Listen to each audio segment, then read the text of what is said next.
Hello everyone, good morning. आज अपन बात करेंगे अपने इस सेकंड यूनिट का लास्ट टॉपिक। ठीक है, ये टॉपिक होते ही अपनी यूनिट क्या हो जाएगी, खत्म हो जाएगी। फिर अपन कौन सी की बात करेंगे, थर्ड यूनिट की। ठीक है, चलो अपना नेक्स्ट टॉपिक है वर्गाकार विभव कूप। सेम टू सेम पहले की जैसा ही चलेगा। ठीक है, चलो बात करते हैं वर्गाकार विभव कूप।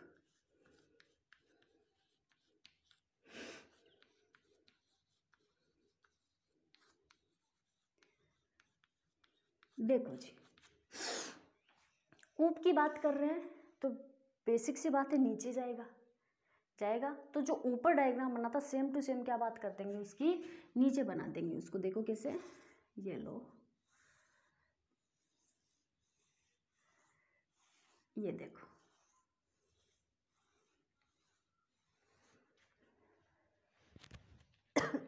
ठीक है। अब सुनो, और यहां से वही ई पार्टिकल का कण गति करते हुए आ रहा है। कौन आ रहा है? ई पार्टिकल का, सॉरी ई का, ई एनर्जी, ई ऊर्जा का कण आ रहा है यहाँ से गति करते हुए। जो कहाँ जा रहा है? यहाँ पर जा रहा है। ठीक है, अब सुनो, ये अपना कौन सा रीजन होता है? फर्स्ट। इसको यहाँ से मिला दो। ये अपना कौन सा रीजन होता है? सेकेंड। ये अपना कौन सा रीजन होता है? थर्ड। ठीक है, अब सुनो, और यहाँ पर विभव वही होगा क्या? V0। पर एक चीज़ देखो, यहाँ पे चेंज क्या होगा। अगर अब जब विभव ऊपर की बात कर रहे थे तो वो वैल्यू किस में आती थी? पॉजिटिव में आती थी। आपको भी पता है, ऊपर जो वैल्यू आती है पॉजिटिव और नीचे जो वैल्यू आती है वो नेगेटिव। तो बस इतना ही चेंज होगा कि यहाँ पे अपन क्या कर देंगे, -V0 कर देंगे। ठीक है, अब सुनो, कंडीशन वो ही सेम टू सेम आएगी। ये क्या है? अक्ष इक्वल 0 और अक्ष इक्वल a। पर एक चीज और याद रखना, इसके अंदर कंडीशन एक ही चीज के लिए, एक ही एनर्जी के लिए निकलेगी। कौन सी के लिए? E > V0। ठीक है, किसके लिए? देखो नीचे E > V0। इसके लिए कंडीशन E V0 के लिए नहीं निकलेगी। किसके लिए निकलेगी? E V0 के लिए निकलेगी। ठीक है, अब अपन बात कर लेते हैं वही कंडीशन। तो इसके ऊपर क्या हो जाएगा? Sai first equal psi second. ठीक है, अब सुनो, कंडीशन यूज कर लेते हैं अपन। पहले तो देखो कि वर्गाकार विभव कूप कहते किसको है। सुनो, एक ऐसी अवबाधा जिसकी चौड़ाई a, ठीक है, एक ऐसी अवबाधा जिसकी चौड़ाई a और गहराई -V0 हो और उन पर बाईं ओर से, उस पर बाईं ओर से E ऊर्जा का कण आपतित होता है। जब E < 0 है, जब E < 0, जब कण बाईं ओर से दाईं ओर जाता है तो विभव के असतत परिवर्तन के कारण कण के पथ में परिवर्तन होता है। इस प्रकार की अवबाधा को अपन क्या कहते हैं? वर्गाकार विभव कूप कहा जाता है, जिसे निम्न प्रकार प्रदर्शित किया जाएगा।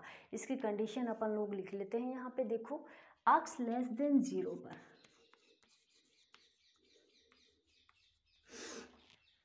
अक्ष <0 पर क्या हो जाएगा? साई इक्वल साई फर्स्ट, चलो वह V इक्वल 0 है। बेसिक सी बात है। चलो नेक्स्ट कंडीशन क्या हो जाएगी? अक्ष < 0 पर, अच्छा ग्रेटर देन तो A है, अक्ष < A पर psi equal psi third, Sai equal psi third, वह V इक्वल क्या होगा? 0 है या फिर 0 होगा। अब एक कंडीशन और है, कौन सी? 0 अक्ष A। इस पे क्या हो जाएगा? Sai equal psi second. यहाँ से लेकर यहाँ तक ही तो बात कर रहे हैं, तो साई फर्स्ट भी आएगा और इसके अंदर क्या आएगा? Sai second, sorry psi equal क्या हो जाएगा? साई थर्ड होगा। ठीक है भाई, ठीक है, साई इक्वल साई थर्ड की बात कर रहे हैं। 0 से लेके और अक्ष के बीच चल रहे हैं, सॉरी ए के बीच आ रहे हैं, 0 से लेके ए के बीच, तो ए के बीच तो ये वाला क्षेत्र हो गया, यानी कि थर्ड क्षेत्र। तो यहाँ पे क्या लिखोगे, साई थर्ड। वह v इक्वल कितना हो जाएगा, -v0। ओके, अब सुनो ध्यान से, परिसीमा व सातत्य प्रतिबंध।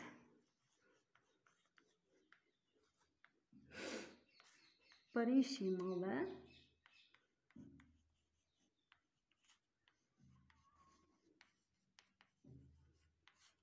सातत्य प्रतिबंध। कंडीशन लगा देते हैं अपन, कौन सी, सबसे पहले अक्ष इक्वल 0 पर, अक्ष इक्वल 0 पर साई इक्वल साई सेकंड, वह इनके अवकलज भी क्या होंगे, समान होंगे, कैसे, डी साई सेकंड,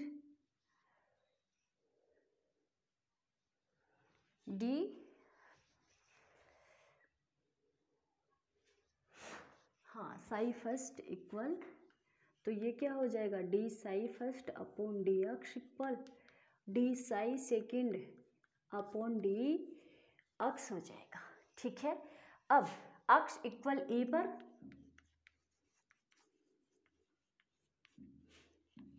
अक्ष इक्वल ए पर psi second equal psi third,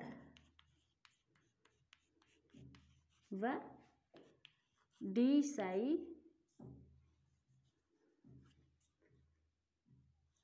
second upon D अक्ष equal D psi third upon D अक्ष। ठीक है, अब अपन वो ही क्या करेंगे, इस कंडीशन के लिए बात कर लेते हैं सबसे पहले, फिर इसके लिए करेंगे, फिर इसके लिए करेंगे। ठीक है, जैसे सेम टू सेम पीछे बात की थी। तो चलो बात करते हैं अक्ष लेस देन 0 पर। सबसे पहले कंडीशन अपन करते हैं अक्ष लेस देन 0 पर, psi equal psi second, Sai equal psi second, व v इक्वल 0 है। ठीक है, तो अब सुनो, क्या टाइम इंडिपेंडेंट श्रोडिंगर इक्वेशन,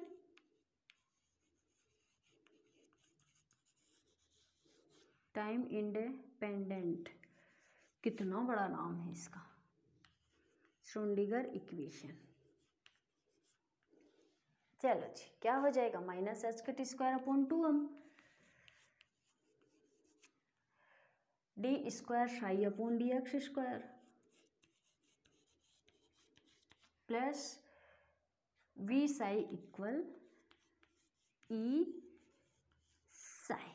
अब देखो साई इक्वल क्या है, साई सेकंड है, और वी इक्वल क्या है, 0 है। अरे भाई Sai second equal Sai second नहीं, साई फर्स्ट है, तो वैल्यू रख दो, -h² upon 2m D square psi first upon D x square plus विभव तो 0 हो गया, तो इक्वल में क्या आया यहाँ पे, ई साई।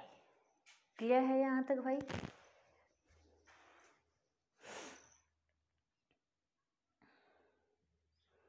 सबको क्लियर है यहाँ तक? देखो सिंपल है, बहुत सिंपल है, बहुत सिंपल है। ठीक है, तो चलो अब इस डायग्राम को हटा दो, कोई काम नहीं है अपना इस डायग्राम से, बस कंडीशन निकालनी होती है डायग्राम से। अच्छा, ये इक्वेशन क्या थी, -h² upon 2m D square psi first upon D x square और इक्वल ई साई फर्स्ट था। ठीक है, अब क्या करेंगे अपन, यहाँ से डी स्क्वायर साई फर्स्ट की वैल्यू निकाल लेते हैं, डी एक्स स्क्वायर इक्वल क्या हो जाएगा, -2me अपॉन h² और साई फर्स्ट। चूंकि h² आप लोग जानते हो क्या होता है, 2ma अपॉन h²। तो वैल्यू पुट कर दो, यहाँ पे क्या आ जाएगा आपके पास, D square psi first upon D x square plus K square psi first equal 0, इसको इक्वेशन बोल दो 1। ठीक है, अब सुनो, इस इक्वेशन 1 का अपन हल निम्न प्रकार लिखेंगे, जो कि पीछे पढ़ चुके हो आप काफ़ी बार। इसको लिखो साई फर्स्ट इक्वल ए ई की पावर आयोटा के एक्स प्लस बी ई की पावर माइनस आयोटा की एक्स।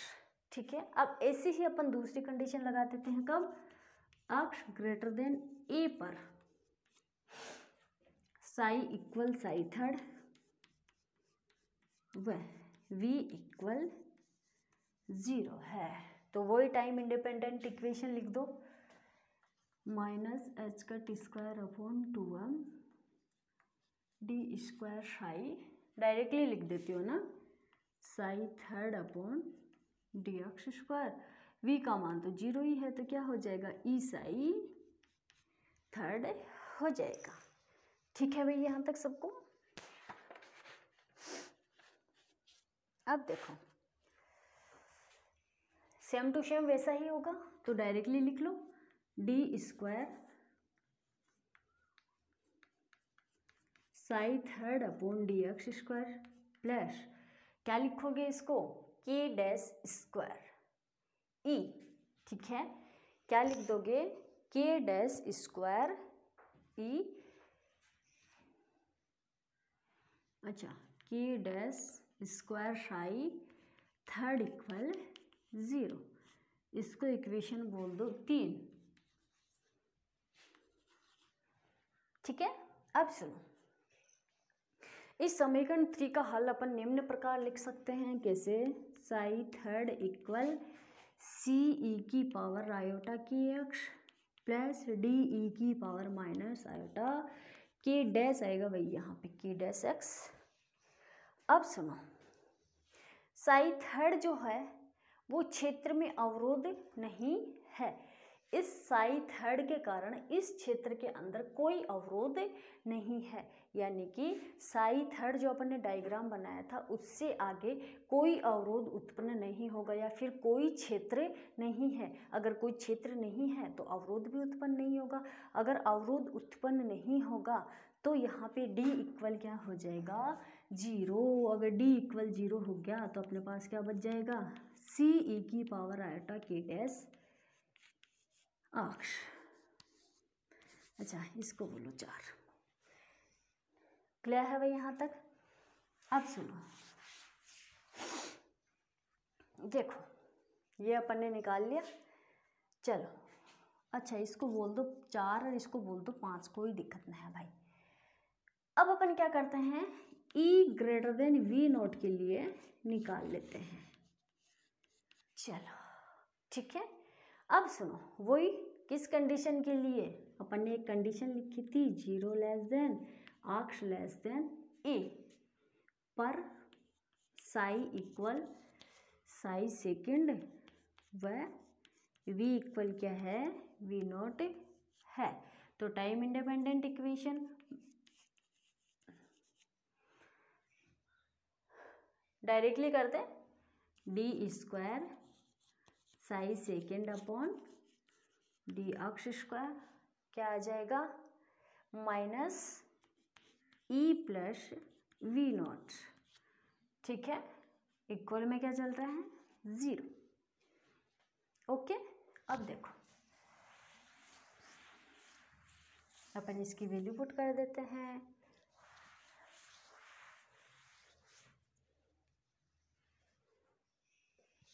देखो जी, तो क्या हो जाएगा?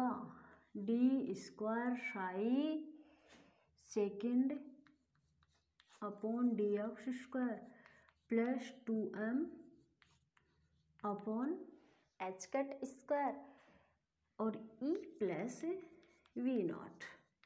ठीक है, साई सेकेंड इक्वल 0। अब आप लोग जानते हो क्या? क्योंकि के डैश स्क्वायर इक्वल कितना होता है? 2m upon H cut square E plus V naught होता है। तो इसकी जगह वैल्यू पुट कर दो, के dash square psi second equal 0। इसको इक्वेशन बोल दो 6। ठीक है, अब सुनो, अब ये आपने इक्वेशन 6 पीछे अपन ने जो पढ़ा था क्या, आयताकार विभव प्राचीर, सॉरी वो विभव कूप पढ़ा था, है ना, विभव सीढ़ी पढ़ा था रे, क्या क्या पढ़ा था क्या नहीं पढ़ा था, जो भी है।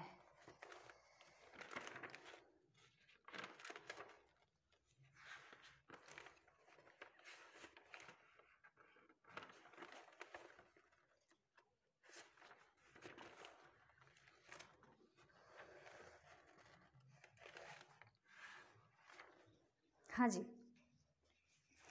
अपन ने पीछे इससे जस्ट पीछे वाला जो क्वेश्चन पढ़ाया था उसके अंदर मैंने आप लोगों को एक बात बोली थी, क्या, प्रिंट, मैंने बोला था कि वहाँ पे प्रिंट लगा लेना।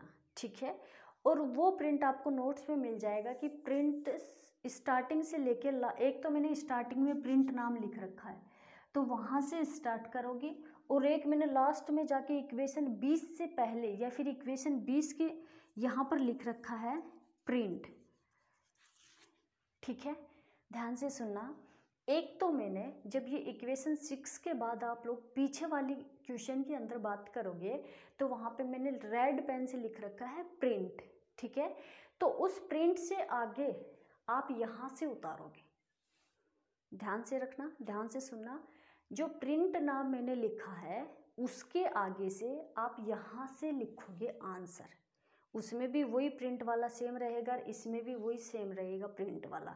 ठीक है, तो इस इक्वेशन 6 के बाद वो प्रिंट वाला पार्ट उतारोगे, आप कहाँ तक उतारोगे, यहाँ मैंने लास्ट में कहीं इक्वेशन 20 आएगी उसके अंदर वहाँ पे लिख रखा है प्रिंट, वहाँ तक उतारोगे, same to same ditto copy. Clear है, अब उसके बाद अपन बात करेंगे, देखो वहाँ पे अपन यहाँ तक पहुँच गए, क्या, पारगमन गुणांक तक। ठीक है, तो सुनो, समीकरण 20 में, अरे मैडम बोलोगी 6 से बाद सीधी 20 कैसे आ गई, मैंने क्या बोला, इक्वेशन 6 के बाद जो पीछे वाले क्वेश्चन के अंदर मैंने प्रिंट लिखवाया है स्टार्टिंग में वहाँ से स्टार्ट करना, और लास्ट में मैंने प्रिंट लिखा है इक्वेशन 20 तक। ठीक है, तो वहाँ तक यूँ का यूँ उतारना है, उससे आगे अपन चल रहे हैं, यहीं उतारना है, इसके जस्ट आगे इक्वेशन 6 से आगे इक्वेशन 20 तक वो प्रिंट वाला पार्ट उतारना है। ठीक है, उससे आगे अब अपन चलेंगे, देखो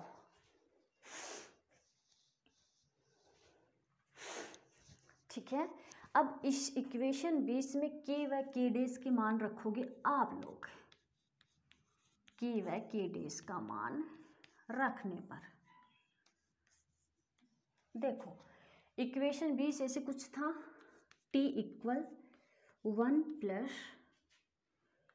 के स्क्वायर प्लस के डैश स्क्वायर और साइन स्क्वायर के डैश ए अपॉन 4 के स्क्वायर और के डैश स्क्वायर, इसको बोल देना आप यहाँ पे इक्वेशन 21। ठीक है, अब सुनना, के डैश स्क्वायर की वैल्यू आप लोगों के पास है, यहाँ पे पुट कर देना, के स्क्वायर की वैल्यू भी आप लोग जानते हो 2m upon H cut square, यहाँ पे पुट कर देना, इसको सोल्व कर लेना।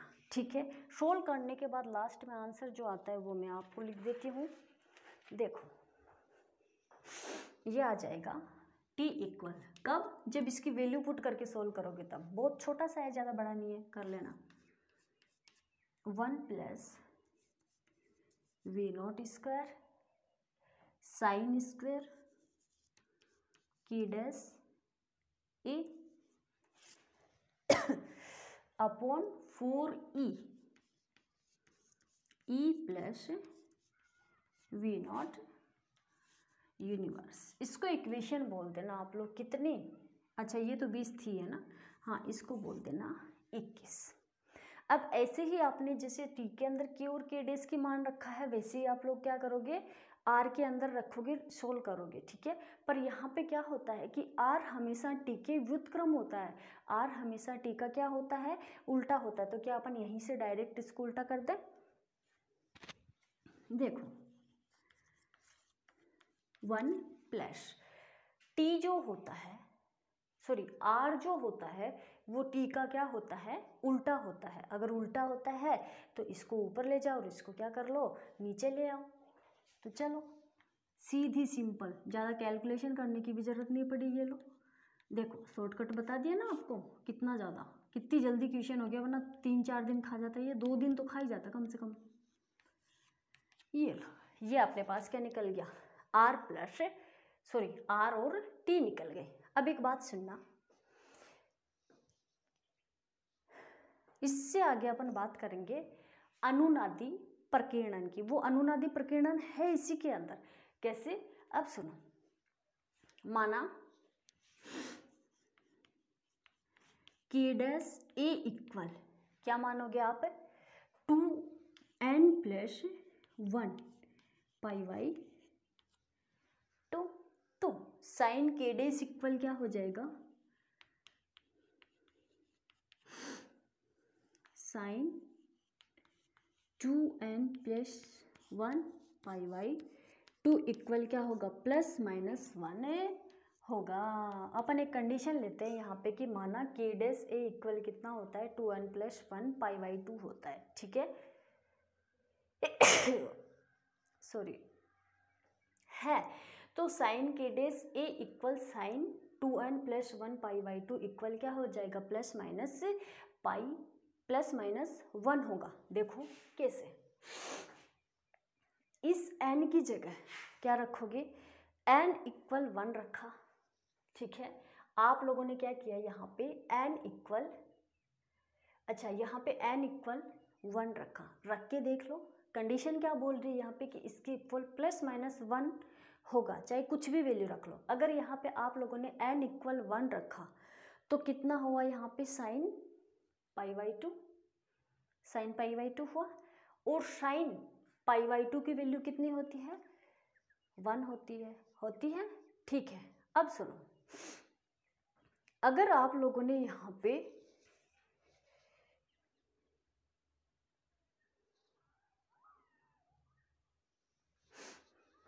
सॉरी अगर यहाँ पे आप लोगों ने साइन इक्वल 1 रखा तो कितना हुआ, sine 3 pi by 2। Sine 3 pi by 2 की वैल्यू कितनी होती है, -1 होती है। तो कभी वैल्यू आप लोग रख के देख लेना, चाहे 1 रख लेना, चाहे 2 रख लेना, चाहे 3 रख लेना, ठीक है।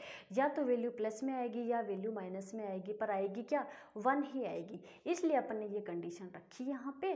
तो अपने पास क्या हो जाएगा, समीकरण 22 व 23 में, तो क्या अपने पास क्या आ जाएगा, ये समीकरण 22 व 23 में के साइन डैश ए, के साइन डैश के dash A equal plus minus रखने पर, अच्छा प्लस माइनस 1 रखने पर। अब इक्वेशन ये 21 है और ये 22 है, छोड़ो।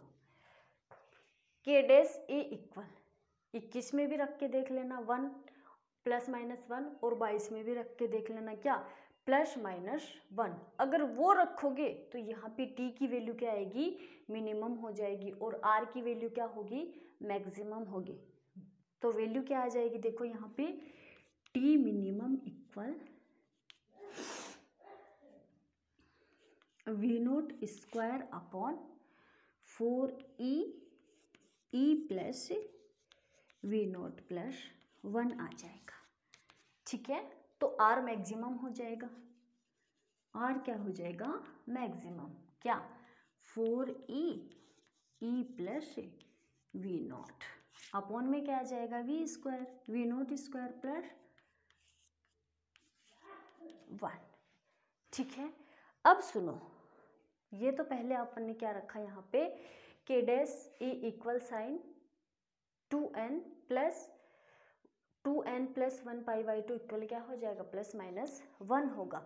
अब क्या करोगे, के डैश ए इक्वल n पाई रखोगे, इसकी जगह क्या रख दोगे आप लोग, n पाई रखोगे। देखो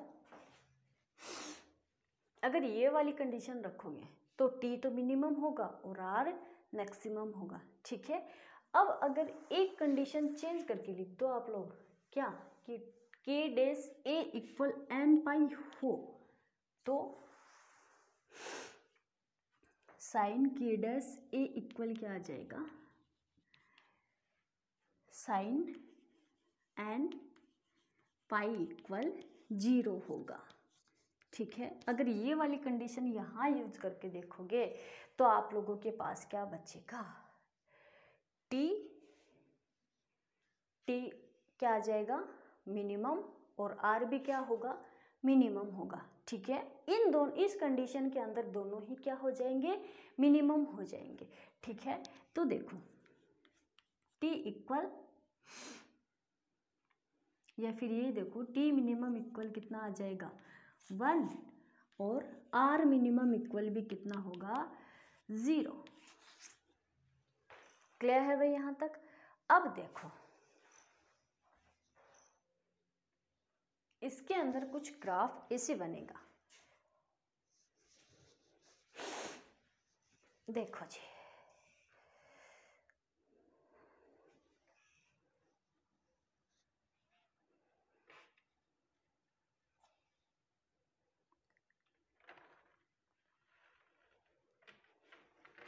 देखो इसके अंदर ग्राफ किस किस के बीच बनाएंगे अपन, ये तो क्या हो जाएगा आपका टी, और ये आप लोग जानते हो ई अपॉन क्या होता है वी नॉट होता है। तो देखो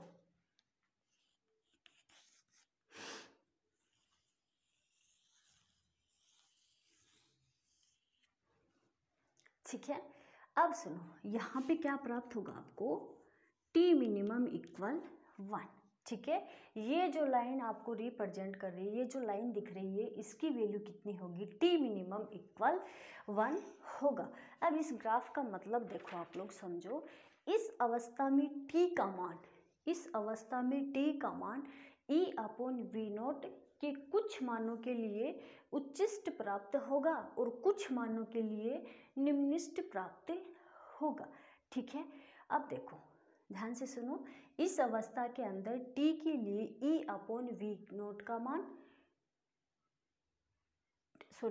t का मान e अपॉन वी नोट के कुछ मानों के लिए क्या होगा, उच्चिष्ट प्राप्त होगा। यहाँ पारगमन उच्चिष्ट तभी संभव है, t को क्या बोलते हैं पारगमन, तो यहाँ पारगमन तभी उच्चिष्ट तभी संभव है जब अक्ष इक्वल 0 व अक्ष इक्वल 1 के मध्य कण बार बार परिवर्तित होकर विनाशी व्यतिकरण कर लें। इसे क्या कहते हैं हम अपन अनुनादी पारगमन या अनुनादी प्रकीर्णन कहा जाता है। क्लियर है भाई यहाँ तक। ये आपकी यूनिट सेकंड आज यहीं पर ख़त्म होती है। कल से अपन पढ़ेंगे अपनी यूनिट थर्ड।